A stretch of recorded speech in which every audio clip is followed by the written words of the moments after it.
Dans cette vidéo, je vais vous expliquer en détail comment changer votre vie en 90 jours. Passer vos examens, obtenir une promotion, apprendre une langue, lancer votre business ou obtenir le corps de vos rêves. On va voir ensemble comment mettre en place un plan d'action, développer une discipline de tueur, un état d'esprit de guerrier et multiplier votre productivité par 100. Oui, j'ai bien dit 100 et je peux vous garantir que d'ici la fin de cette vidéo, vous serez d'accord avec moi. En effet, ce qui va suivre n'est pas une simple vidéo de productivité comme il en existe des tonnes sur YouTube. Non, c'est un véritable guide complet que j'ai développé après plus de 10 ans d'obsession dans ce domaine. Honnêtement, ce qui va suivre devrait être payant. On a fait un travail colossal avec mon équipe et si vous pouvez prendre le temps maintenant, pendant 2 secondes, de prendre votre curseur et d'appuyer sur le bouton like, je vous en serai extrêmement reconnaissant. Les minutes qui vont suivre ont réellement le pouvoir de complètement transformer votre vie. Alors soyez attentifs, coupez toutes les distractions et mettez en place ce qu'on va voir, car si vous le faites, vous allez passer de personnes lambda à monstres de productivité qui explosent tous ces objectifs. Ce guide est divisé en 6 étapes.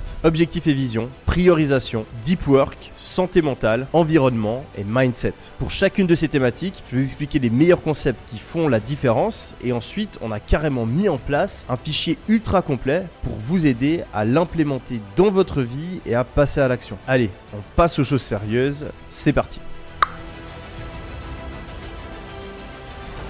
Dans ce premier chapitre, on va voir comment développer une vision à long terme, se fixer un objectif clair à 90 jours et développer une organisation hebdomadaire pour l'atteindre. Dans la vie, il est primordial d'avoir une vision à long terme. Ça va nous servir d'étoile polaire qui va nous donner une direction et nous motiver à passer à l'action dans le présent pour changer notre futur. Avoir une vision long terme, ça a des bénéfices scientifiques prouvés. En effet, ça va activer les circuits dopaminergiques de votre cerveau. Ça va sécréter de la dopamine, qui est l'hormone de la récompense et de la motivation. Et donc rien que le fait de penser à votre futur, d'imaginer une vision, ça va vous donner plus de motivation dans votre vie de tous les jours. Il existe 2 stratégies principales pour créer une vision. La première, ça s'appelle un pourquoi. C'est en fait une liste de toutes les motivations qui vous poussent à changer. J'en avais fait un il y a 5 ans quand je me suis lancé dans le business et c'est incroyable à quel point ça a transformé ma vie. Parce qu'une fois que j'avais listé toutes mes motivations, c'était beaucoup plus facile pour moi de travailler et de me tenir à mes objectifs. Je vous le flash maintenant rapidement. Je vous invite à mettre pause si ça vous intéresse de le lire, mais ne vous inquiétez pas, on reviendra là-dessus plus tard. Ensuite, la deuxième chose qu'on peut faire, c'est mettre au point un vision board. Ça va être un espèce de collage d'images qui nous inspire, qu'on va pouvoir regarder de temps en temps, qui va nous aider à nous rappeler quel est notre objectif ultime. Ce qu'il faut comprendre, c'est que dans la vie, on est obligé de sacrifier. Soit on sacrifie le présent pour avoir un meilleur futur, soit on profite du présent, mais on sacrifie une meilleure vie que l'on aurait pu avoir dans quelques mois ou quelques années. Je suis convaincu que c'est important de profiter du moment présent, mais dédier 1 ou 2 heures par jour afin d'améliorer sa vie future, c'est une des meilleures choses que vous puissiez faire. Une fois qu'on a cette vision long terme, il va falloir créer un objectif concret à 90 jours. Ne vous inquiétez pas, la vision long terme, on va la créer ensemble juste après à travers le fichier qu'on a préparé pour vous. Il existe 2 types principaux d'objectifs à moyen terme. Les objectifs orientés résultat et les objectifs orientés sur l'action. Si vous voulez obtenir un meilleur corps, un objectif orienté résultat, ça va par exemple être de gagner ou de perdre X kilos. Si vous voulez améliorer vos performances universitaires, ça va être d'obtenir une certaine moyenne ou une certaine note. Et si vous lancez un business, ça va être un certain chiffre d'affaires ou le montant de votre bénéfice par exemple. À l'inverse, les objectifs sur l'action, c'est des objectifs qui sont à 100% dans notre contrôle. Ça va être de travailler un certain nombre d'heures, de manger un certain nombre de calories, d'aller à la salle 5 fois par semaine, etc.,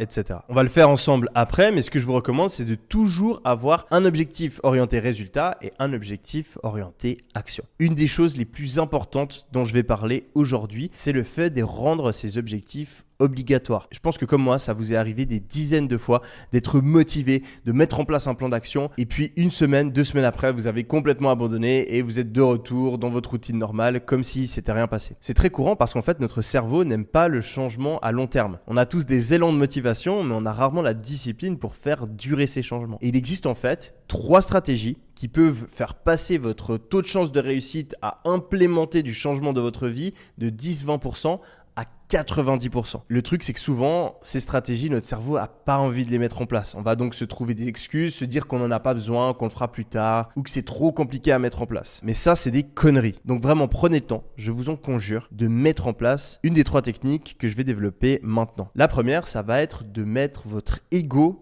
en jeu. Vous allez parler de cet objectif à 90 jours au plus grand nombre de personnes possible. Ça peut être vos potes, votre famille, votre école, votre équipe de foot, ou même encore mieux, vous allez vous afficher publiquement sur Instagram ou un autre réseau social. En faisant ça, on va activer un des mécanismes les plus puissants de notre cerveau, le fait de protéger à tout prix son image. Une fois que vous avez dit devant tout le monde que vous allez perdre 2 kilos, que vous allez avoir une certaine note à votre examen, ou bien que dans 3 mois, vous allez pouvoir quitter votre taf parce que vous avez réussi à lancer un business à succès, eh bien vous ne pourrez plus revenir en arrière. Et ça garantit presque votre réussite. Deuxième stratégie, ça va être d'utiliser un challenge. En effet, pour les personnes compétitives, le fait d'avoir un adversaire ou un ami qui va tenter d'atteindre le même objectif, ça aide énormément à se motiver et à durer sur la distance. Vous allez donc vous fixer le même objectif avec un de vos potes, que ce soit de perdre 2 kilos ou d'obtenir une certaine note, et ça va vous aider à rester motivé. Troisième et dernière technique, et je l'ai mise en place personnellement il y a 2 semaines, c'est de mettre en jeu de l'argent. Vous allez sélectionner une somme que vous n'avez vraiment pas envie de perdre. Plus haute elle est, mieux c'est. Vous allez prendre cet argent et l'envoyer à un de vos potes ou une personne de votre famille en qui vous avez 100% confiance. Et cette personne va avoir comme rôle de contrôler que vous respectez votre engagement. Si par exemple vous devez aller à la salle 5 fois par semaine, vous allez envoyer une photo à chaque fois que vous y êtes. Si vous devez travailler sur votre business, vous allez lui demander de contrôler votre avancée. Si vous devez passer 4 heures à la bibliothèque, eh bien vous pourrez envoyer une photo quand vous arrivez et quand vous repartez. Et cette personne, dans 90 jours, elle va vous rendre l'argent uniquement si vous avez atteint votre objectif. Une fois qu'on a cet objectif à moyen terme, à 90 jours, eh bien on va devoir planifier notre semaine afin de sélectionner quelles tâches vont nous permettre d'atteindre ce fameux objectif. Pour le faire, je vous recommande d'avoir un agenda. Si vous n'en avez pas déjà un, je vous recommande l'application Google Calendar qui va vous permettre de manière très intuitive d'organiser vos journées. Ça va vous permettre de gérer votre emploi du temps si vous le souhaitez, mais le plus important, ça va être de sélectionner sur quelles tâches vous voulez travailler. Vous allez par exemple prévoir pour la journée du lendemain ou la semaine du lendemain quelles tâches vous allez faire et à quel moment vous allez les faire. Donc là par exemple à 15h, je peux choisir de réviser mon examen de maths. Vous allez pouvoir cliquer dessus et modifier. Il y a plein de fonctionnalités. Vous pouvez par exemple paramétrer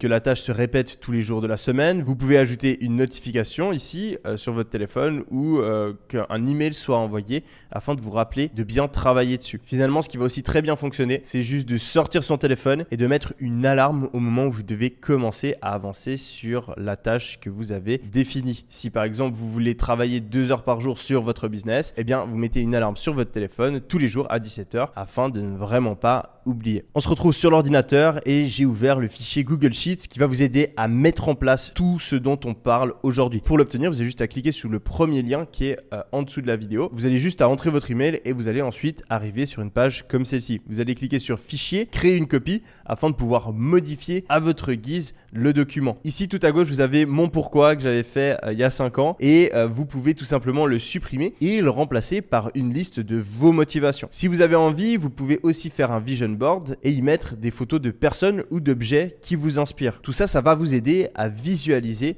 plus de succès dans votre vie et augmenter votre motivation dans la vie de tous les jours. Une fois que c'est fait, on va se concentrer sur l'objectif à 90 jours. Et là, je vous recommande de fixer un objectif de résultat et un objectif d'action. Vous pouvez en avoir plusieurs, jusqu'à 3 maximum. Essayez de pas trop en avoir. Ce qui est important, c'est pas d'en faire trop, mais de réussir à obtenir les résultats qu'on s'était fixés. Donc là, j'ai mis un exemple, générer 30 000 euros grâce à son business, ou bien ça peut être passer mes examens avec une certaine note. Et ici, à l'inverse, c'est un objectif basé sur l'action, où c'est uniquement un effort qu'on va devoir faire. Maintenant, vous allez sélectionner une méthode pour rendre votre objectif obligatoire, que ce soit mettre en jeu de l'argent, avoir un challenge avec un ami ou en parler publiquement. Et c'est super important que vous le fassiez maintenant parce que comme je l'ai dit avant, c'est l'étape qui fait la différence. Si vous faites partie des 10% des personnes qui regardent la vidéo, qui continuent à le faire passivement et qui n'utilisent pas une de ces 3 stratégies, vous n'obtiendrez pas de résultat alors que le 10% qui fait les efforts, eux verront un changement massif dans leur vie. Finalement, on va planifier nos tâches hebdomadaires. On va commencer par sélectionner un moment de la journée où on va travailler sur notre objectif. Et je vous invite fortement à sortir votre téléphone et mettre une alarme à cette heure-là pour vous rappeler de le faire. Je vous recommande aussi d'avoir un agenda pour planifier vos journées et votre semaine et donc d'ouvrir Google Calendar et de planifier toute la semaine qui va suivre. Donc mettez pause sur la vidéo maintenant et remplissez ce fichier. Le but de ce guide, c'est pas de servir de divertissement, mais de vraiment vous permettre de passer à l'action au fur et à mesure des chapitres. Bien gérer sa vision long terme et ses objectifs, ça va multiplier par 4 votre productivité. En effet, si vous n'appliquez pas ce qu'on vient de dire, vous allez faire partie des nombreuses personnes qui soit n'ont aucun objectif et qui se contentent de vivre leur vie de tous les jours au petit bonheur la chance, ou bien vous allez faire partie des personnes qui ont envie de s'améliorer mais qui travaillent pendant 5 jours. Arrête, ensuite commence autre chose, reviennent au premier objectif, lance 15 projets en même temps, etc., etc. Et donc, mon but avec ce qu'on vient de voir, c'est que vous passiez de ça à ça. Deuxième chapitre, la priorisation. Travailler dur, c'est bien. Travailler intelligemment, c'est mieux. Comme l'a découvert l'économiste italien Vilfredo Pareto il y a 150 ans, tous les efforts ne produisent pas le même résultat. En effet, comme il le dit si bien, 80% de vos actions vont produire seulement 20% de vos résultats, alors que 20% de vos actions produiront 80% des résultats. Si on se concentre uniquement sur le 20%, on va avancer beaucoup plus vite et mieux. Et c'est donc essentiel, indispensable, de passer du temps à prioriser, différencier quelles sont les tâches chronophages qui ne nous font pas avancer, des tâches essentielles qui font toute la différence. C'est une chose de le comprendre, ce principe de Pareto, mais c'est une autre chose de l'appliquer, car notre cerveau a énormément de mal avec ça. Je fais personnellement cette erreur super souvent et je vois tous les jours des centaines de personnes la reproduire. Si par exemple vous voulez perdre du poids, il va pas falloir passer du temps pour essayer de trouver le meilleur programme, changer 5 fois de régime, mettre des glaçons contre vos poignées d'amour ou manger plein d'huiles essentielles. Non, le 20% qui fait 80% de la différence, ça va être de réduire son nombre de calories afin d'être en déficit calorique et de faire du sport régulièrement.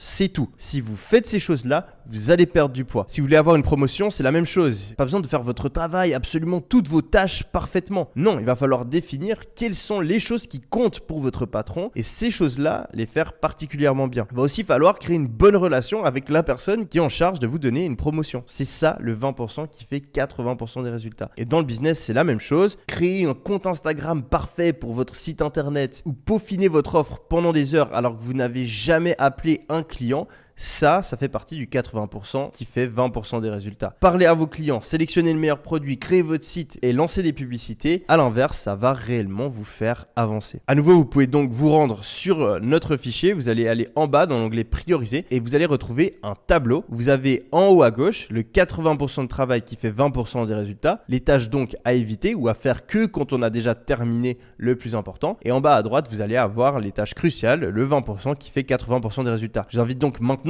à mettre pause sur la vidéo et à classer pour votre objectif au minimum 3 tâches dans chaque case. En vous forçant à prioriser toutes les tâches que vous définissiez de manière quotidienne ou hebdomadaire, vous allez pouvoir passer de ça à ça, arrêter de faire des détours et donc multiplier votre productivité par 3. Mettre en place un objectif et une vision, ça nous a permis de faire passer notre productivité de 1 à 4 et maintenant savoir prioriser, ça nous permet de la faire passer de 4 à 12. Troisième chapitre, le deep work. C'est probablement la compétence la plus importante du 21e siècle. En effet, il y a quelques années, un journaliste a demandé à Bill Gates et Warren Buffett quelle était la raison principale de leur succès. Et ils ont les deux, sans se concerter, répondu par le mot focus. Savoir se concentrer et travailler de manière ininterrompue pendant de longues périodes sans distraction sur la tâche la plus importante, c'est un véritable super pouvoir. En effet, notre cerveau est très mauvais pour multitasker. On met en moyenne 5 à 10 minutes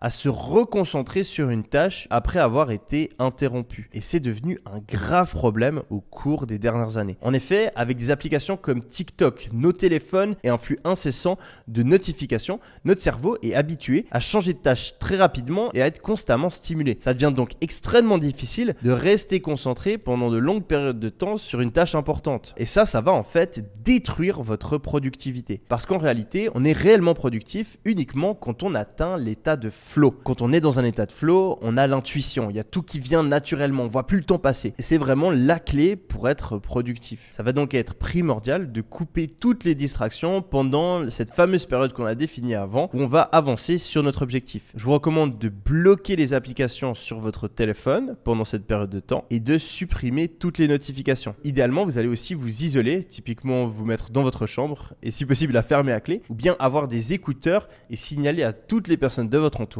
qu'il ne faut absolument pas vous déranger. Ça va aussi être important de travailler pendant un laps de temps prolongé, idéalement 90 minutes au minimum. Personnellement, je fais des sessions de 4 heures sans interruption et ça m'aide énormément. Par le passé, j'utilisais la technique de Pomodoro que vous connaissez peut-être, où on va travailler 20 minutes, faire 10 minutes de pause, ou bien travailler 50 minutes, faire 10 minutes de pause. Et c'est en fait une énorme erreur, parce que souvent, vous allez atteindre cet état de flow, vous allez être ultra productif, à fond sur votre tâche, et en fait, ça va être le moment de faire la pause. Vous allez donc vous arrêter, et ensuite, quand vous revenez, vous allez mettre beaucoup de temps à vous remettre dans votre taf, et suivant comment, ne pas réussir à réatteindre l'état de flow. Finalement, c'est aussi super important de savoir exactement ce sur quoi vous allez travailler pendant cette période de deep work. Donc avoir un certain programme si vous allez à la salle, avoir une liste de tâches si vous avancez sur votre business ou le sujet que vous allez réviser si votre but c'est d'obtenir de meilleures notes. Avant de remplir le fichier, je vous donne 3 tips que j'utilise pour améliorer mes périodes de deep work. Le premier, ça va être de boire de l'eau ou bien une boisson avec des électrolytes type Gatorade, Powerade, Isostar, etc. Ou bien si vous êtes vraiment fatigué, vous pouvez aussi boire du café si vous réagissez bien à la caféine. Personnellement, c'est pas mon cas et je préfère de loin plutôt boire un thé car le café ça a tendance à me faire des pics d'énergie et ensuite à me faire des gros crashs. Alors que le thé c'est plus léger et souvent c'est juste assez pour me donner le petit coup de boost dont j'ai besoin le matin. Deuxième tip, ça va être d'utiliser la règle des 5 minutes. Si vous avez de la peine à commencer la tâche, dites-vous que vous êtes obligé de le faire seulement pendant 5 minutes. Si après 5 minutes vous arrivez toujours pas, vous n'arrivez pas à vous concentrer, ou bien vous êtes à la salle mais vous n'arrivez vraiment pas à soulever les poids, eh bien vous avez le droit d'arrêter, de faire une pause, 10-15 minutes et ensuite vous réessayez pendant 5 minutes. Parce qu'en réalité, ce qui est difficile, c'est de commencer, c'est de se mettre dedans, de lire la consigne de l'exercice ou de se mettre à taper sur son ordinateur ou encore pire, de devoir prendre ses affaires et aller jusqu'à la salle. Et une fois qu'on a commencé la tâche, donc 90% des cas,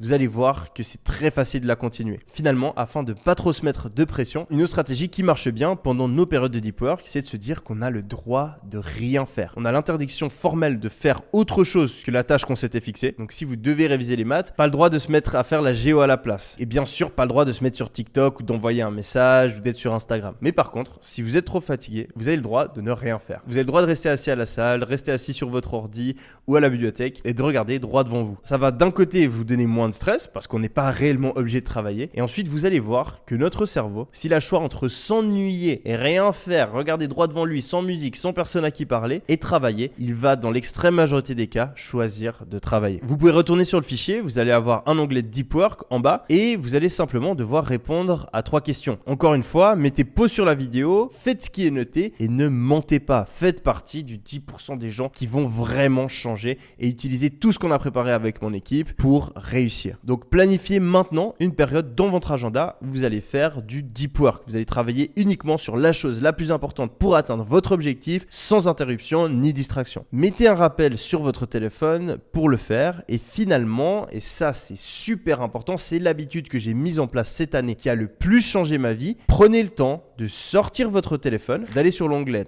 temps d'écran, de sélectionner la plage horaire pendant laquelle vous voulez faire votre deep work et de bloquer l'accès à toutes vos applications. C'est pas fini, l'étape la plus importante, ça va être de mettre un code afin de verrouiller cet accès. Et ce code-là, vous n'allez pas le mettre vous-même. Non, vous allez demander à un de vos amis proches ou à un membre de votre famille de le mettre et de vous le donner uniquement en cas d'urgence. Ainsi, vous n'aurez pas le choix. Vous serez obligé de rester concentré sur votre objectif. Fini TikTok, fini Instagram, fini YouTube pendant les heures où vous devez avancer vers votre objectif. Réussir à faire du deep work, ça va facilement doubler votre productivité. Vous faire passer de ça, où vous travaillez par interruption sans jamais véritablement être concentré, à ça, où vous êtes une machine de combat qui a une capacité de production décuplée. On passe de 1 à 4 grâce à l'objectif et la vision, de 4 à 12 grâce à la priorisation, et maintenant de 12 à 24 grâce à notre capacité à faire du deep work. 4e chapitre, ça va être la santé mentale. C'est quelque chose de fortement sous-estimé, mais c'est ça qui va faire toute la différence. Souvent, quand on n'arrive pas à avancer dans sa vie, quand on fait que d'essayer, de revenir en arrière, de jamais tenir sur le long terme, c'est qu'en réalité, on a un problème là-dedans. Ça m'est arrivé en début d'année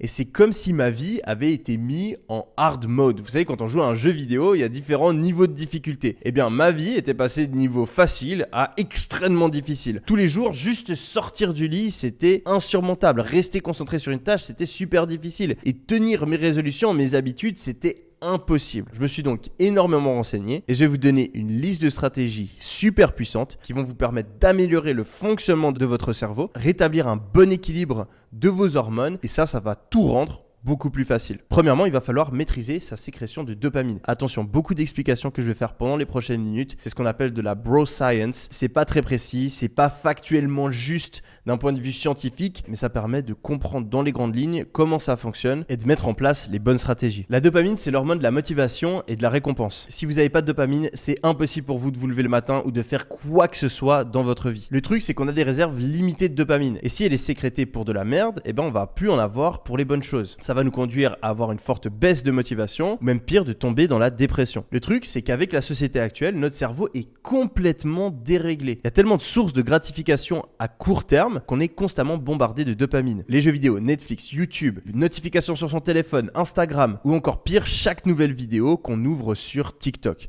Tout ça, ça sécrète de la dopamine. Et on est en fait un petit peu comme des robots qui sont constamment stimulés. Ah, dopamine, dopamine, dopamine, dopamine. Et toutes ces activités qui vont procurer énormément de dopamine à court terme, elles vont en fait nous démotiver à faire de la dopamine à long terme. Comme par exemple, obtenir un meilleur corps, avoir une promotion, gagner plus d'argent, etc., etc. C'est donc pour ça que c'est difficile pour vous de rester concentré. C'est pour ça que c'est difficile pour vous de tenir une habitude. C'est pour ça que c'est difficile pour vous de réviser alors que vous savez que c'est ça qui est le plus important pour vous aujourd'hui. La bonne nouvelle, c'est qu'il existe une solution. Au lieu de continuer à galérer, à essayer de mettre en place des habitudes alors que vous n'avez aucune motivation, eh bien on va utiliser la stratégie inverse. On va supprimer ou fortement diminuer ces sources de dopamine à court terme. Et ça, comme par magie, ça va augmenter notre motivation à faire les choses difficiles. Supprimer les applications sur son téléphone ou bien utiliser la fonction temps d'écran comme je vous l'ai dit avant pour limiter le nombre d'heures où on y a accès. Arrêter ou réduire sa consommation de films et séries. Réduire le temps qu'on passe sur les jeux vidéo. Arrêter de manger de la nourriture sucrée, fumer des cigarettes ou encore se masturber. Toutes ces choses-là qui sécrètent énormément de dopamine, ça va en fait rendre des activités comme lire, travailler sur son business, aller à la salle, super intéressantes. Ça peut paraître contre-intuitif, mais je vous promets que si vous n'avez plus accès à tout ça, lire un livre, ça peut être un des trucs les plus intéressants au monde. Il faut bien comprendre qu'on est tous accro à la dopamine. La dopamine, c'est ce qui est sécrété en très grande quantité par la prise de cocaïne, par exemple. Donc c'est quelque chose de très puissant. Et si aujourd'hui, arrêter de jouer à des jeux vidéo ou réduire le temps qu'on passe sur les réseaux sociaux, ça vous paraît impossible, vous êtes accro comme un cocaïnomane, vous êtes accro comme un héroïnomane, et c'est vraiment quelque chose à ne pas prendre à la légère. Deuxième chose qui va vous permettre de fortement améliorer votre énergie mentale, c'est la pratique du sport. En effet, ça va augmenter votre production de dopamine et de sérotonine, qui est l'hormone du bonheur. Ça peut être contre-intuitif, mais en réalité, en faisant du sport, on a plus d'énergie et ça va donc vous aider à plus travailler et à avancer vers vos objectifs. Ça va aussi vous donner un sentiment d'accomplissement, de fait d'avoir l'impression qu'on a le contrôle sur notre vie, et ça va déclencher un véritable effet boule de neige qui va vous aider à vous améliorer dans plein d'autres domaines. Le truc avec le sport, c'est que ceux qui en font sont déjà convaincus que c'est super important et que ceux qui n'en font pas ont souvent l'impression que c'est quelque chose d'extrêmement difficile. Et ça, c'est en fait le cas, pas parce que vous êtes une personne qui n'aime pas le sport ou que votre corps est constitué différemment, c'est tout simplement que vous n'êtes pas habitué à faire du sport. Le sport, c'est une habitude. Quand on commence, c'est très difficile. Ça fait mal. On prend aucun plaisir. Mais si on se force, la première, la deuxième, la troisième semaine, eh bien, peu à peu, on se met à adorer ça. Donc, si aujourd'hui, vous ne faites pas sport, c'est super important de vous mettre à en faire 1, 2, 3 fois par semaine parce que premièrement, vous allez vous mettre à aimer ça et ça va avoir un effet bénéfique sur toute votre vie. Troisième clé pour améliorer votre santé mentale, ça va être de prendre des douches froides. C'est pas quelque chose d'obligatoire, mais personnellement, je le fais tous les jours parce que à nouveau, ça va agir sur la dopamine et l'endorphine, ça va vous donner plus de motivation, ça va vous donner un sentiment d'accomplissement. Vous allez avoir l'impression quand vous sortez de cette douche froide que vous pouvez conquérir le monde. Si vous la prenez le matin, ça va vous réveiller instantanément et supprimer cette espèce de fog, cette espèce de brouillard mental qu'on a, et ça va aussi vous habituer à faire les choses malgré l'inconfort. Et ça, c'est une des choses les plus puissantes si vous voulez améliorer votre productivité. Quatrième chose, ça va être la méditation. Donc ça, c'est juste surpuissant si aujourd'hui vous êtes quelqu'un d'anxieux ou quelqu'un de dépressif. Si tout va bien, vous réveillez tous les matins, vous souriez, vous êtes à fond, il n'y a aucun problème. La méditation, c'est peut-être un petit peu moins crucial pour vous. Mais la majorité d'entre nous, vous êtes soit anxieux par rapport au futur, soit vous êtes en train de ressasser des pensées qui vous rendent triste. Et le fait de méditer, ça va en fait fortement réduire, voire supprimer ces pensées-là qui nous rendent malheureux tous les jours et qui nous empêchent vous êtes productif. En effet, on s'en rend pas compte, mais souvent, quand on n'arrive pas à travailler, c'est parce qu'on est anxieux, c'est parce qu'on se sent mal. Et je vous promets que quand vous avez un bon état d'esprit, souvent, travailler même sur des tâches difficiles, ça se passe naturellement. Donc faire de la méditation, ça va vous aider à vous lancer dans une séance de deep work ou bien à continuer quand vous êtes un petit peu fatigué. Ça va vous aider à ne pas penser à votre ex, à arrêter de stresser pour l'examen que vous allez avoir à la fin de la semaine. Ça va vous aider à pas avoir des centaines de pensées qui vous harcèlent tous les soirs ou bien d'être constamment en train de vous remettre en question. Si vous regardez cette vidéo, vous avez probablement déjà entendu parler de la méditation, vous avez peut-être même déjà essayé, mais dans l'extrême majorité des cas, vous avez dû arrêter. Et vous devez sûrement penser que c'est pas fait pour vous. Vous vous asseyez à chaque fois, vous n'arrivez pas à rester concentré, vous avez l'impression qu'il se passe rien et vous vous perdez dans vos pensées. Si c'est le cas, je vous rassure, c'est tout à fait normal. Et toutes les personnes qui essaient de faire de la méditation sont confrontées aux exact mêmes problèmes. Ce qu'il faut comprendre, c'est que le fait de faire de la méditation, c'est simplement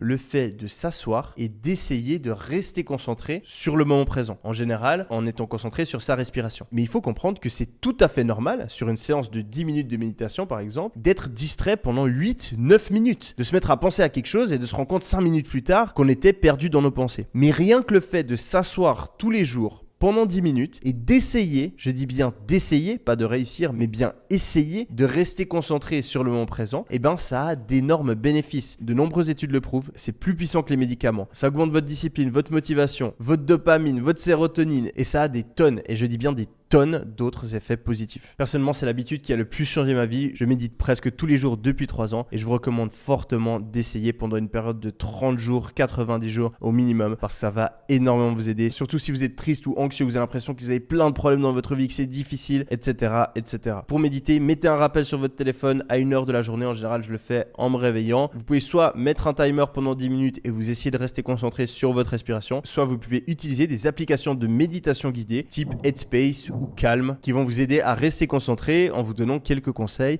au fur et à mesure de votre séance de méditation. Si vous avez essayé la méditation pendant plus de 30 jours et que vous avez vraiment l'impression que c'est pas fait pour vous, vous pouvez remplacer ça par la pratique du yoga par exemple qui va avoir le même effet, c'est juste ça prend un petit peu plus de temps, ou vous pouvez aussi aller marcher pendant 10, 20, 30 minutes, idéalement sans musique et ça va aussi avoir des effets très similaires. Un autre point que vous allez pouvoir améliorer, c'est bien sûr la nourriture. Ça peut vous permettre d'augmenter les hormones nécessaires à votre productivité et aussi d'avoir plus d'énergie, notamment en contrôlant la manière dont vous ingérez du sucre. En effet, il y a des sucres rapides et des sucres lents. Les sucres rapides, ça a tendance à faire des pics et des crashs. Je ne vais pas aller dans les détails, mais si vous voulez avoir une meilleure énergie, c'est très positif d'éviter les aliments qui sont concentrés en sucre. Ce que je vous recommande aussi, ça va être de faire une prise de sang et de regarder quelles sont vos intolérances alimentaires, parce que souvent on ne se rend pas compte, mais il y a certains types de nourriture qui vont stresser notre organisme. Ça peut augmenter votre anxiété ou aussi vous rendre fatigué. Personnellement, il y a certains types de nourriture, si je les mange, j'ai besoin d'aller faire une sieste direct après. Et vous pouvez aussi être en carence de certains minéraux, ce qui peut dérégler votre métabolisme et diminuer fortement votre productivité. Il faut aussi faire gaffe à pas être en carence. Si typiquement vous avez un régime où vous avez 0 gras, eh bien ça peut empêcher la production d'hormones qui sont nécessaires au bon fonctionnement de votre corps. Il existe des sites qui vous permettent de faire une prise de sang puis d'avoir certaines recommandations sous forme de compléments alimentaires. Personnellement, je suis vraiment allé loin de l'optimisation de ma productivité. J'ai donc fait plein de tests avec mon médecin personnel et j'ai actuellement une liste de 10-12 suppléments que je prends tous les jours. Vous n'avez pas besoin d'aller aussi loin, mais je mettrai dans la description quelques sites qui vous permettent justement de faire une prise de sang et ensuite d'avoir des compléments alimentaires pour optimiser votre alimentation. Par rapport à l'alimentation, il existe des centaines de théories différentes et c'est très difficile de dissocier le vrai du faux, surtout quand on sait qu'il y a énormément de choses qui sont très personnelles, qui changent d'individu en individu. De manière générale, évitez les aliments transformés. C'est très simple, mangez uniquement des aliments qui n'ont pas des dizaines d'ingrédients sur l'étiquette. Mangez des légumes, mangez des patates, mangez des pâtes, du riz, de la viande, du poisson et évitez les gâteaux, les sodas, le ketchup, les fast-food, etc., etc. Pour améliorer votre santé mentale, faites aussi attention aux drogues. Bien sûr, fuyez toutes les drogues dures. On a parlé plus tôt de dopamine, sérotonine, endorphine, ces hormones qui sont indispensables au bon fonctionnement de votre cerveau et de votre productivité. Et bien en fait, consommer des drogues, ça va tout dérégler et ça peut conduire à des dommages irréversibles. C'est bien sûr le cas pour les drogues dures, mais c'est aussi le cas et il y a de plus en plus d'études qui le montrent avec la weed et l'alcool. Donc vraiment l'idéal c'est de pas du tout consommer ces choses-là ou alors en très faible quantité et très rarement parce que si vous faites fréquemment, ça détruit littéralement votre capacité à être productif. Beaucoup de gens s'en rendent pas compte parce qu'au début c'est minime, mais j'ai personnellement des potes alors que j'ai à peine 26 ans qui n'ont plus du tout la même capacité à se concentrer, à travailler et qui ont une mémoire qui est beaucoup moins bonne. Mais moi personnellement qui ne consomme pas de drogue, eh bien ma mémoire elle a fortement diminué au cours des 5 dernières années uniquement à cause de ma consommation d'alcool qui est pourtant modérée car je buvais en moyenne une seule fois par semaine. La caféine et la théine, ça dépend vraiment des personnes. Ça peut vous aider surtout le matin à augmenter un petit peu votre productivité, mais évitez d'en prendre trop parce que bien sûr il y a une accoutumance et vous aurez toujours besoin d'en consommer plus afin d'obtenir le même effet. Sixième point qu'on va aborder pour améliorer sa santé mentale, ça va être le sommeil. C'est probablement le plus important. Il faut dormir entre 7 et 9 heures et la moyenne c'est 8 heures et demie. Si aujourd'hui vous êtes habitué à dormir 6 heures par nuit, que vous vous réveillez automatiquement après 6 heures, ça ne veut pas dire que votre corps est différent et qu'il a seulement besoin de 6 heures de sommeil. Il y a de plus en plus d'études qui vont dans ce sens-là. Donc vraiment essayez de dormir 8 heures. Et vraiment le plus important par rapport à ça, c'est de se coucher et de se réveiller tous les jours à la même heure. Et je sais que ça peut être difficile. Souvent, le problème, c'est le fait de s'endormir. Donc, premièrement, ça demande de la discipline. Je vous recommande d'avoir un réveil sur votre téléphone ou personnellement, comme je l'ai fait, d'avoir les applications qui se bloquent 30 minutes avant le moment où vous devez aller dormir. Ça va vous éviter d'être sur Netflix ou TikTok et de pas voir le temps passer. Et après, mais je reste encore un petit peu, je finis ma série et on s'endort trop tard. Finalement, si vous avez de la peine à vous endormir, il existe plusieurs tips que je vais vous donner maintenant. Réduisez la lumière bleue. La lumière bleue, ça signale à votre cerveau que c'est le matin et qu'il faut rester éveillé. Ça empêche donc la sécrétion de mélatonine, qui est l'hormone qui va vous permettre de dormir. Donc vous pouvez facilement mettre un filtre sur votre téléphone et sur votre ordinateur. Sur iPhone et Mac, c'est dans les réglages, c'est très facile. Vous allez sélectionner une heure et à partir de ce moment-là, la lumière bleue va être fortement réduite. Votre téléphone ou votre ordinateur va être un petit peu jaunâtre et ça va énormément vous aider à vous endormir. Essayez d'avoir une chambre qui est relativement froide, entre 18 et 22 degrés maximum, parce que quand il fait trop chaud, on a de la peine à dormir. Vous pouvez prendre une douche chaude avant d'aller dormir, ça va vous aider à réguler la température de votre corps. Bien sûr, essayez de réduire tous les bruits, essayez d'être dans le noir complet. Si vous avez un écran qui clignote ou bien un petit témoin lumineux sur votre télé, vraiment mettez du scotch par-dessus parce que ça, même si vous en rendez pas compte, ça détruit la qualité de votre sommeil. Évitez aussi de dormir la fenêtre ouverte, même si le soleil vous réveille pas le matin. Si vous vous réveillez à 8 heures par exemple, mais qu'il fait déjà jour entre 6 heures et 8 heures, en fait, la qualité de votre sommeil pendant ces 2 dernières heures, elle est bien moins bonne. Pour vous endormir, je vous recommande fortement d'écouter un livre audio. Moi, c'est vraiment ce qui a tout changé. Ça permet en fait d'éviter de se mettre à penser à plein de choses différentes. En fait, avoir un livre audio, ça va occuper votre cerveau juste assez pour pas penser à autre chose, mais pas trop non plus, ça va pas trop vous stimuler et donc ça va vous permettre de vous endormir. En plus, si vous utilisez des applications comme Audible par exemple, vous pouvez mettre un timer où le livre audio s'arrête au bout de 15 minutes. Vous allez vous endormir en écoutant le livre audio et il va se couper automatiquement et ça évite que vous vous réveillez 10 minutes après parce qu'il y a le livre qui est toujours en train de tourner. La méditation, ça aide aussi énormément pour pouvoir s'endormir. Le fait d'avoir fait du sport dans votre journée aussi parce que bien sûr vous êtes plus fatigué et finalement si vous avez fait tout ça et vous avez vraiment de la peine pendant un certain soir à vous endormir, vous pouvez prendre de la mélatonine. À l'inverse des somnifères, c'est naturel, il y a très peu ou si ce n'est aucun effet secondaire. Évitez de le prendre tous les soirs,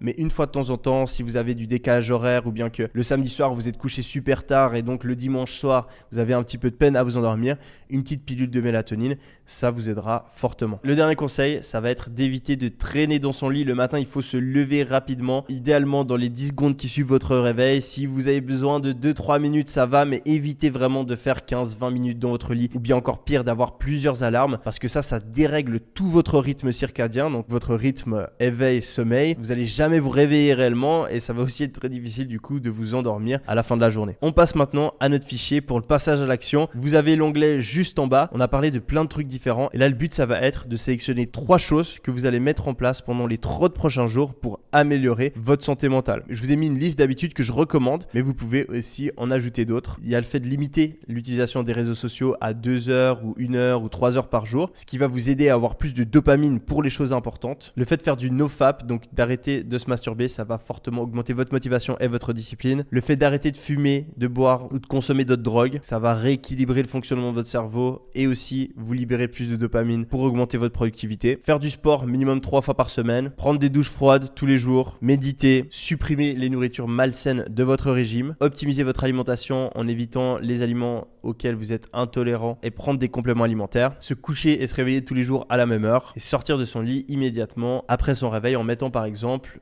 son téléphone à 2 mètres de son lit. Vous sélectionnez 3 de ces habitudes, j'ai mis en gras celles qui sont selon moi les plus importantes et vous les mettez en place dans les 30 prochains jours. Donc faites-le maintenant, planifiez-le, mettez-le dans votre agenda sur Google Calendar, mettez des réveils sur votre téléphone et ensuite vous pouvez cocher la petite coche qui est juste ici par rapport au passage à action de ce chapitre. Si vous faites tout ça, vous allez avoir beaucoup plus d'énergie et vous allez donc pouvoir travailler beaucoup plus fort et beaucoup plus longtemps. Vous allez passer de ça à ça et largement doubler votre productivité. On passe de 1 à 4 grâce à l'objectif et la vision, de 4 à 12 avec la priorisation, de 12 à 24 avec le deep work et de 24 à 50 avec une meilleure santé mentale. Cinquième chapitre, environnement et structure. L'homme est une créature d'habitude. Plus de 80% des actions qu'on va effectuer dans une journée sont faites en automatique. Il va donc falloir utiliser ça à notre avantage en créant des habitudes qui améliorent notre productivité et en supprimant celles qui vont réduire notre performance. Pour créer une habitude, il faut en moyenne 30 jours. Au début, ça va être très difficile, on va devoir faire les choses consciemment, sans rappeler,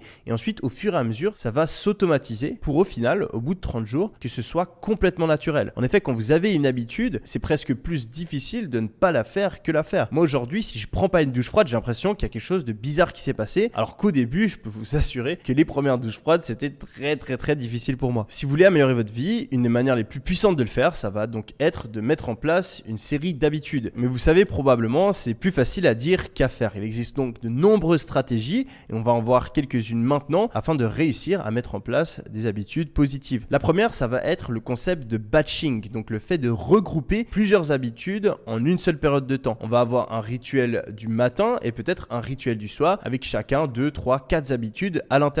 Comme ça, on n'a pas besoin de se rappeler de faire 5 habitudes différentes. Non, on fait juste notre rituel du matin. C'est une seule grosse habitude. Personnellement, dans mon rituel du matin, je vais me réveiller et sortir directement de mon lit. Je mets mon téléphone à 2 mètres de mon lit, comme ça je suis obligé. Ensuite, je m'habille en habit de sport. Je vais faire 5 à 10 minutes de course juste pour me réveiller. Ensuite, remonter chez moi, prendre une douche froide, méditer pendant 10 minutes et faire mes premières 4 heures de deep work. Tout ça, c'est un seul bloc et ça me garantit d'être ultra productif et d'avoir déjà accompli plus que 99% des gens avant même d'avoir mangé mon déjeuner. On se retrouve un jour plus tard et on continue sans aucune transition. Tout comme je vous recommande d'avoir une routine du matin, vous pouvez aussi en avoir une pour le soir. Personnellement, j'aime bien la mettre à la fin de ma journée de travail, quand j'ai fini de travailler, afin de me permettre d'avoir une coupure nette entre le moment où je travaille et le moment où je vais pouvoir me détendre. Cette routine du soir, elle va commencer à 18h. Je vais me rendre à la salle de sport. Je vais m'entraîner pendant 1 heure. Ensuite, je vais aller faire une marche de 30 minutes afin de décompresser. En général, j'écoute pas de musique, je marche et je prends des notes. Et à chaque fois que j'ai une pensée intéressante, quelque chose que je dois faire ou que j'ai une idée, eh bien, je vais la noter sur mon téléphone. Je vais ensuite rentrer chez moi, faire 10 minutes de visualisation. Je vais aller sur mon ordi et je vais ouvrir mon fichier de tracking d'habitude. J'ai un fichier assez complexe qui m'aide énormément. Je vous le flash juste maintenant, mais ne vous inquiétez pas, je vais vous montrer exactement comment ça fonctionne juste après quand on fera le passage à l'action de ce chapitre. Je vais aussi en profiter pour planifier ma journée du lendemain et finalement, je vais apprendre quelque chose pendant 1 heure, donc soit lire un livre, suivre une formation ou regarder une vidéo YouTube en prenant des notes. Une fois que j'ai terminé cette heure de formation, eh bien je fais ce que je veux jusqu'au moment où je vais me coucher. Ça me permet d'avoir un gros bloc qui regroupe 5 habitudes à la fois et c'est donc beaucoup plus simple de ne pas les oublier et de les faire tous les jours. Ne vous inquiétez pas, quand vous voyez ma journée, peut-être que vous pensez que je suis un robot et que ça va être impossible pour vous d'avoir autant d'habitudes et de discipline. Si c'est le cas, c'est tout à fait normal. J'ai pas du tout commencé comme ça. J'arrive aujourd'hui à avoir cette productivité et autant d'habitudes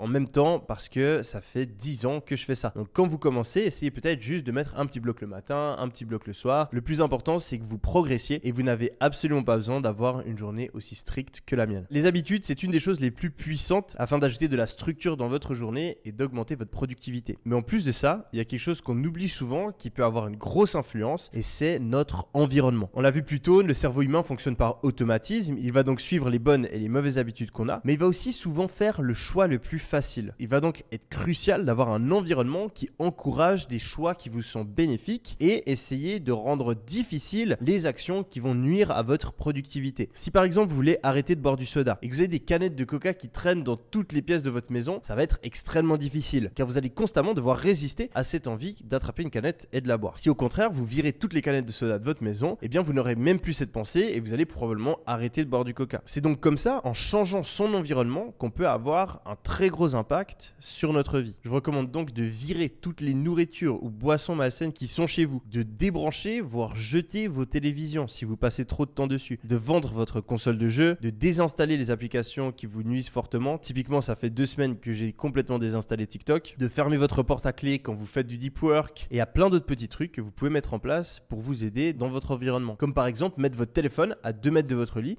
pour vous obliger à vous réveiller le matin. Si vous avez déjà atteint une certaine aisance financière et que vous n'avez pas trop d'attaches, vous pouvez aussi changer de ville. Moi personnellement, je sais que quand je suis à Paris, quand je suis dans le sud de la France, ou le pire du pire, quand je suis à Bali, c'est impossible pour moi de travailler. Et au contraire, quand je suis à Londres et à Dubaï, eh bien, j'ai beaucoup moins de distractions et j'arrive à être beaucoup plus focus. On peut donc améliorer son environnement afin de rendre difficile des choses néfastes, comme on l'a vu, mais on peut aussi encourager des actions positives. Si par exemple, vous voulez plus vous hydrater, eh ben, faire l'effort d'avoir toujours une bouteille d'eau à côté de vous, ça va énormément vous aider. Avoir une balance dans votre salle de bain, ça peut aussi vous motiver à aller à la salle parce que vous pesez chaque matin et vous voyez votre progrès. Finalement, ce que j'adore aussi faire, c'est créer des émotions positives autour des habitudes que j'ai envie de créer. Si par exemple, vous voulez vous mettre à faire du sport, eh bien, achetez des habits de sport afin que vous vous sentiez bien quand vous allez à la salle. Ça peut être quelque chose de super smart. Arranger son environnement de travail afin que vous y sentiez bien, c'est aussi quelque chose que je recommande fortement. Personnellement, j'ai un énorme bureau, j'ai une super chaise, j'ai le meilleur ordinateur possible, j'ai un bel écran externe, j'ai des bougies à côté de moi pour que ça sente bon. À l'époque, j'utilisais aussi des encens. Je paye une femme de ménage qui vient 3 fois par semaine chez moi. Comme ça, ma chambre est super propre et je me sens bien quand je travaille. Et j'hésite vraiment pas à dépenser pour avoir un beau logement ou des beaux bureaux afin d'encourager justement une habitude de productivité. Finalement, la dernière partie de votre environnement que vous pouvez optimiser, c'est vos amis. Vous avez peut-être déjà entendu la phrase « montre-moi tes amis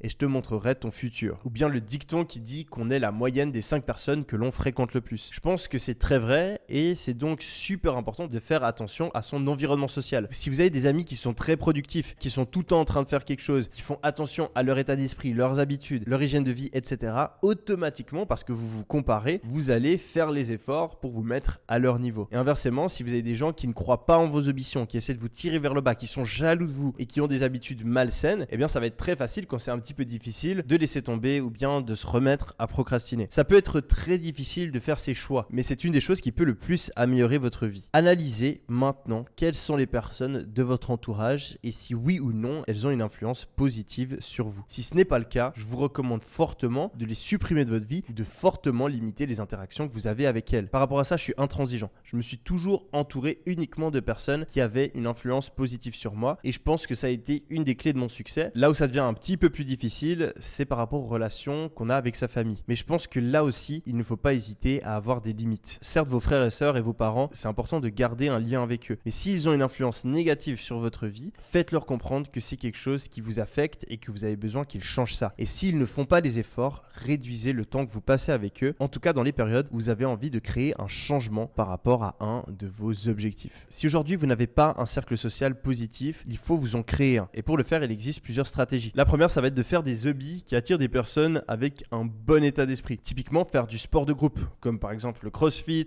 les arts martiaux, la natation, la salle de sport, etc., etc. Vous allez y rencontrer des personnes qui ont une bonne hygiène de vie et donc vous pouvez rapidement créer des relations avec. Vous pouvez aussi aller dans des séminaires ou à des conférences qui regroupent des personnes avec un intérêt commun au vôtre. N'hésitez pas aussi à reprendre contact avec certains de vos anciens potes. En effet, de nombreuses études montrent que les amis qu'on avait pendant notre enfance, ça reste souvent des personnes avec qui on a un lien particulier et même si vous êtes perdu de vue, eh bien, reprendre contact, ça peut vous permettre de renouer avec ces personnes. Vous n'avez pas besoin de connaître une vingtaine de personnes. Non, 2, 3, 4, peut-être 5 amis proches, ça suffit largement pour avoir une influence très positive. C'est des personnes qui vont pouvoir vous encourager dans les moments difficiles, à qui vous allez pouvoir demander conseil, à qui vous allez pouvoir vous confier par rapport à votre business, à vos études et tout autre objectif que vous avez. Et finalement, ça va aussi être des personnes qui vont pouvoir vous critiquer, qui vont pouvoir être là pour vous dire quand vous faites une erreur. Car comme j'aime bien le dire, les pires amis critiquent par derrière, les bons amis se taisent et les meilleurs amis critiquent en face à face. En effet, avoir un feedback, avoir des personnes qui vont vous dire là où vous pouvez vous améliorer, c'est une des choses qui peut vous faire le plus progresser dans votre vie. On se retrouve sur le fichier de passage à l'action. Vous allez avoir un onglet structure et ici vous allez retrouver mon Habits Tracker. Donc c'est un fichier qui permet de traquer ses habitudes et de vraiment les implémenter de manière systématique. Je vous invite à, comme d'habitude, vous avez cliqué sous fichier et créé une copie, donc vous pouvez le modifier et à l'adapter en fait à votre routine. C'est pas quelque chose qu'il faut forcément mettre en place. C'est quand même pour les personnes qui sont bien motivées. juger, mais moi ça m'aide énormément. Je vous explique rapidement comment ça fonctionne. Vous allez avoir différentes habitudes ici. Vous pouvez bien sûr les modifier, en ajouter, en supprimer, etc. Et vous allez tout simplement tous les jours mettre un 1 si vous l'avez fait ou non. Ça va vous permettre de suivre à quel point vous êtes régulier dans vos habitudes et vous allez avoir diverses moyennes. Vous allez avoir la moyenne ici en haut de l'habitude. Donc voilà, plus vous le faites, plus vous avez une moyenne haute. Et si par exemple vous ne faites pas l'habitude, vous mettez un 0, vous allez voir que le pourcentage s'adapte automatiquement. Ici, vous allez avoir une moyenne de toutes vos habitudes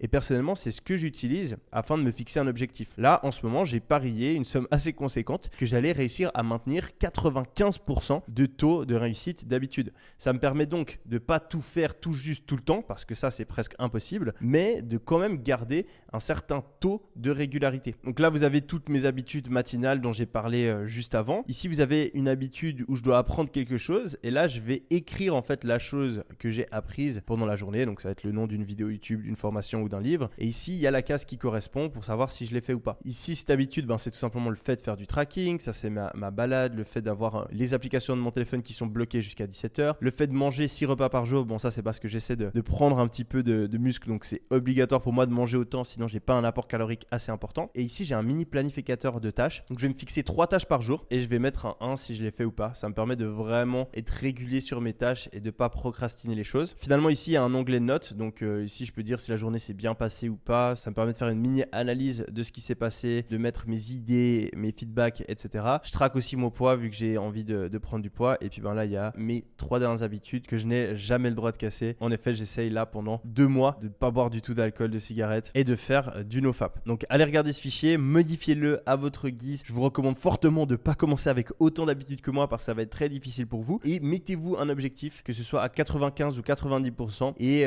comme on l'a vu plus tôt, vous pouvez tout à fait mettre de l'argent en jeu ou bien faire une compétition avec un de vos potes ou encore en parler sur les réseaux sociaux pour faire en sorte que vous vous y teniez. Ensuite, par rapport à votre environnement, il va y avoir 3 actions concrètes à faire pour l'optimiser. La première, ça va être de rendre votre lieu de travail, ou en tout cas le lieu où vous allez travailler, vous allez produire les changements qui sont nécessaires pendant ces prochains 90 jours, le plus ergonomique possible. Donc par exemple, ça peut être aller ranger votre bureau, ajouter un poster, acheter des bougies, changer d'écran, changer d'ordi, acheter du matériel pour votre sport, réorganiser vos fenêtres sur Google Chrome, etc., etc. Et puis vous allez aussi faire des actions pour supprimer les distractions, typiquement, comme on l'a dit 40 fois dans cette vidéo, bloquer les applications pendant une certaine période, commencer à mettre votre téléphone à 2 mètres de votre lit, débrancher votre télé, revendre votre console, etc., etc. Donc faites-le maintenant, pause sur la vidéo, vous prenez 3 actions concrètes afin d'améliorer votre environnement. Ça prend très peu de temps et ça va vraiment avoir une grosse différence pendant les prochains mois. Améliorer son environnement et ajouter de la structure dans sa vie, ça fait une énorme différence. Imaginez-vous devoir faire une marche de 10 km avec le pire des environnements. Il pleut, il y a de la boue, il y a du vent et vous avez des gens qui sont en train de vous huer. Vous pouvez le faire, mais ça va être beaucoup plus difficile que si il fait 25 degrés, il y a un tout petit peu de vent pour pas qu'il fasse trop chaud, il y a plein de gens qui vous encouragent et la route est parfaite. Eh bien, améliorer son environnement, ça fait exactement le même effet et ça peut largement doubler votre productivité. En ayant un objectif et une vision, on a quadruplé notre productivité. En priorisant, on l'a fait passer de x4 à x12. En faisant du deep work, on l'a fait passer de x12 à x24. En améliorant notre santé mentale, on l'a fait passer de x24 à x48. Et en améliorant notre structure et notre environnement, on l'a fait passer de x48 à x96. On a été très conservateur sur les nombres et je pense que vous êtes d'accord qu'avant même avoir abordé notre 6e et dernier chapitre, vous avez déjà multiplié par 100 votre productivité. En début de vidéo, je vous l'avais dit, je vous le garantissais. Ça vous a peut-être surpris, mais si maintenant vous êtes d'accord et que vous pensez que ce guide est réellement en train de vous aider, ce serait incroyable si vous pouviez mettre un like et peut-être nous laisser un petit mot dans les commentaires parce qu'il n'y a pas seulement moi qui le regarde, il y a toute mon équipe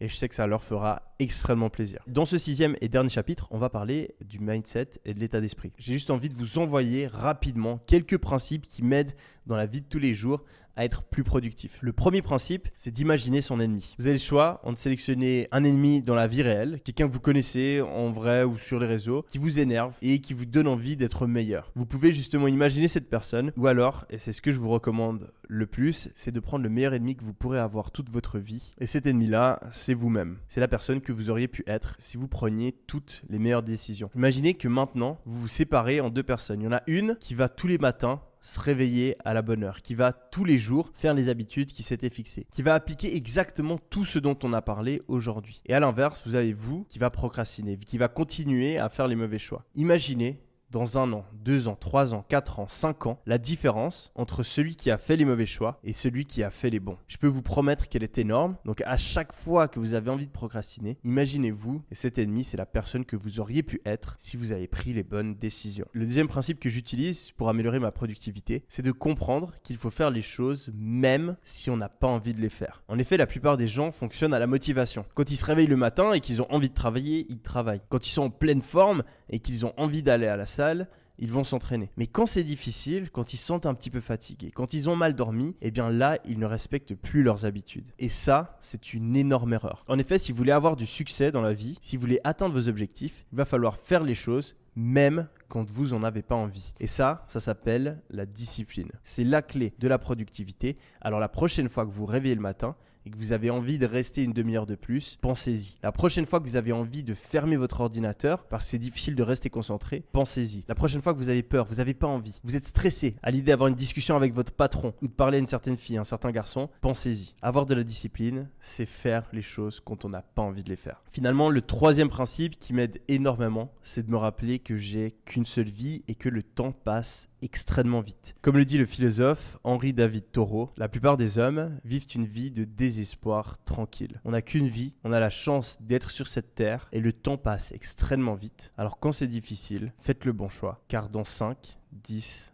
20 ans, vous pourriez amèrement le regretter. En appliquant ces derniers principes, vous pouvez facilement faire passer votre productivité de 100 à 200 et devenir une véritable machine. J'espère dans tous les cas que vous allez appliquer ce qu'on a vu aujourd'hui. Ça peut déjà conduire à d'énormes changements dans votre vie. Depuis que je suis adolescent, j'adore transmettre mon savoir, j'adore aider et c'est pour ça que j'ai passé autant de temps sur ce guide gratuit. J'espère que vous voyez les efforts qui ont été fournis. On se retrouve très prochainement sur la chaîne YouTube. C'était Yomi, défoncez tout. Allez, ciao!